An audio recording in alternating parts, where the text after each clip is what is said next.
Տիկին Գալստյանն ինչ գնահատական կարելի է տալ Գիտեք, այս վիճակի գնահատականը չի մտնում որևէ բանական մարդու ուղեղի մեջ, այնինչ այս պահին կատարվում է մայրաթորցոպետիացնում, եւ ես լսում եմ շարունակ մեր հայրենակիցների բարձրաձայն մտածումները, որ մեր ամենադաժան երազներում մենք չէինք կարող այս պահին ականատեսը լինել, այնինչ կատարվում է նախ հանցագործություն է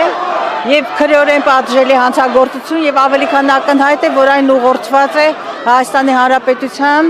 իշխանությունների եւ անձամբ Նիկոլ Փաշինյանի կողմից եւ Նիկոլ Փաշինյանի հրահանգով տեսանք, որ այստեղ առավոտից բոլոր ուժայինները, բոլոր հնարավոր գլխարկներով եւ տարբեր ծառայություններ այստեղ էին եւ նաեւ ականատես եղանք, թե ինչպես այստեղ վարչական ռեսուրսեր ներկա աշխատանքային ժամին ըստ էության սա ոչ միայն ասպատակություն է հայ առաքելական եկեղեցու նկատմամբ, այլ հայոց պետականության եւ հայ ժողովրդի նկատմամբ մեր պետականության, մեր ազգային հարստության, ազգային ամենամեծ հեղինակություն ունեցող ինստիտուտի կազմաքանդումը նշանակում է ուղղակի դավաճանական թշնամական հարձակում հայ ժողովրդի նկատմամբ եւ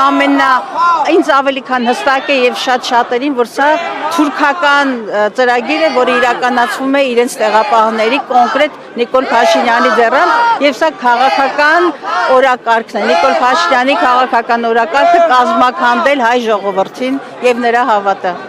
Շնորհակալություն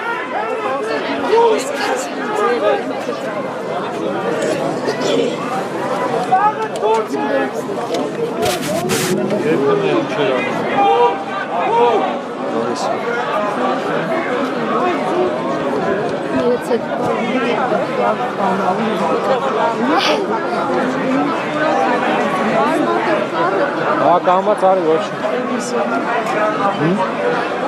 լրագրողների մեջ չեն թողնում դա ծանց է չեն թողնում Այս մարդկանց մեղադրելու